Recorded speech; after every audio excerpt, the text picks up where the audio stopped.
Welcome to Speak. I'm Brian Twite with Launchpad Baker. This is a new and innovative place. This is Speak. It's a barber and an amazing spot where people come in Baker City. This is Timothy Ide, and I'll let him explain to you more about Speak. Okay, so Speak, a lot of people ask me, what does the name mean? Well, barbershops used to be the place where everybody came and spoke. So that's really what it is all about. And in the future, we hope to maybe have a speakeasy.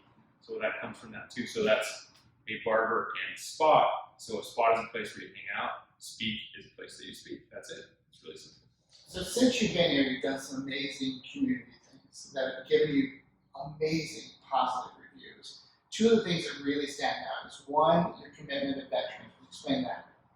So the veterans, they hold a pretty strong place in my heart. If we didn't have veterans and we didn't have people that were in the military, then we wouldn't have local businesses, basically. I mean, if you think about communism and other places, that you can't do what you want to do freely and have a business exactly the way you want.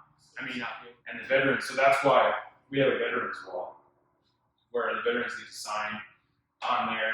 We keep American flag there and try to make sure it's even posted right. Like, I don't know, most people don't know that the stars should be on the left-hand side when you fly a flag, or just hang one. So we try to make sure that they're honored first before everybody else, because I wouldn't be in business without them, or the customers themselves. You don't have a business without customers. Awesome. Another thing that Timothy Ide has done is we have every third Thursday a wine walk. He participated a while back, and what he did was pretty amazing. Everybody remembered it. Everybody was talking about it. Explain to us what you did. So we did a brisket and hot toddies. The theme was, it's usually a wine walk, but that's because that time of the season they wanted to change it up a little bit and do hot toddies. So I got the best bourbon, the best honey, everything top notch that I could find.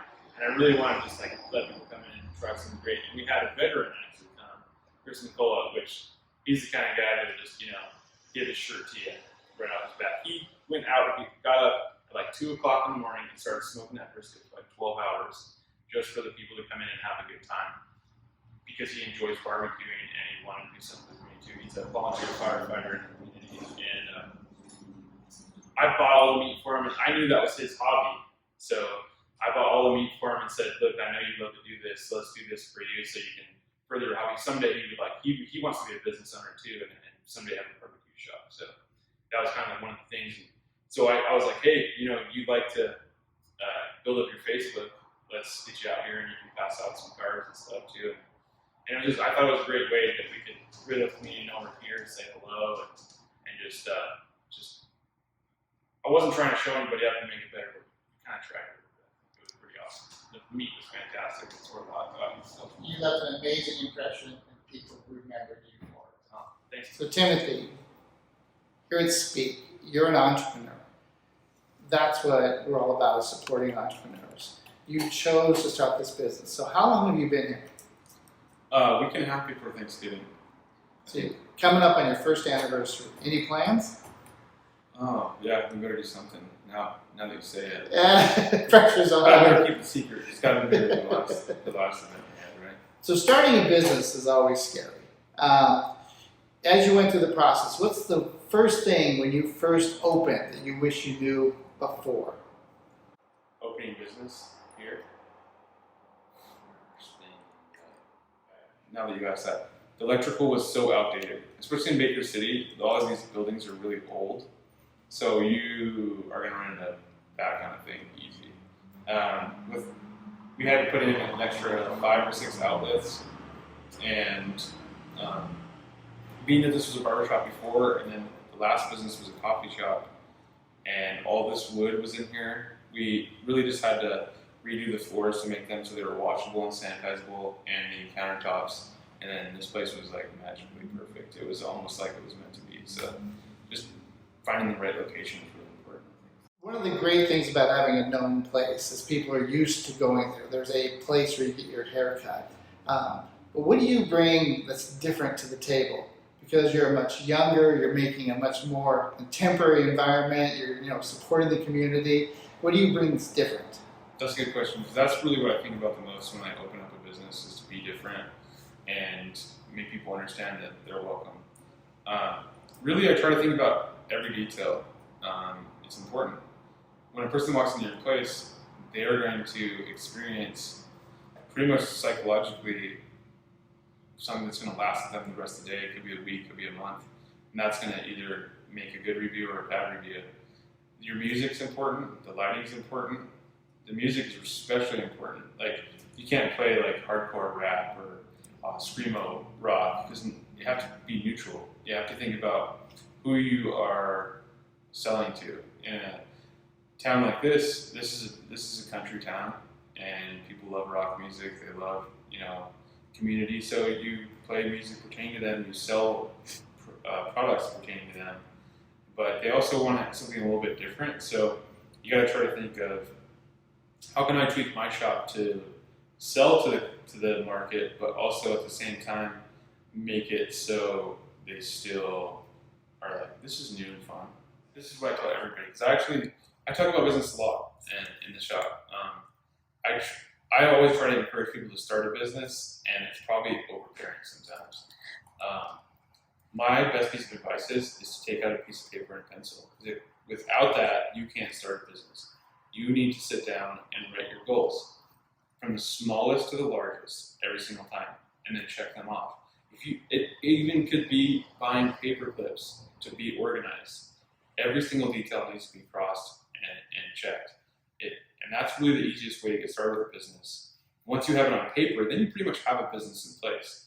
And then you just start thinking of it as a job, and you start working towards your goals, and you can complete a business. I've done it 15, 16 times, and I've started the same way every single time. Piece of paper, and pencil, and ideas. That's it. You've done amazing things reaching out to the community. What can the community do to help support local businesses? First of all, I want to say that the community does a great job already, but there's always room for improvement in every aspect of life. So I feel that we could do some more to draw people in from the highway. And one way to do that, I think, is just more fun, inviting. I really don't have strong ideas for that. And there's big ideas, like maybe we could have a skating rink, like some of the other cities are doing, and an amphitheater that's directly downtown, to draw more business to the local businesses instead of putting stuff by the highway. I hope they never ever expand off the exits for larger supermarkets and things like that, because I've seen that in larger cities, and every single time that ruins the downtown life. I just moved here from Nampa, and they really struggle with that problem, because there's a mini mall on every single exit, and the corporations take from the small businesses. So, and I love how Baker City already kind of protects themselves that way, but I hope in the future they can continue to keep a strong mind about that, and just really focus on the small businesses in that way. So with all of this COVID-19 adventure, how has that affected you? It's been interesting since we just opened a couple months before COVID happened.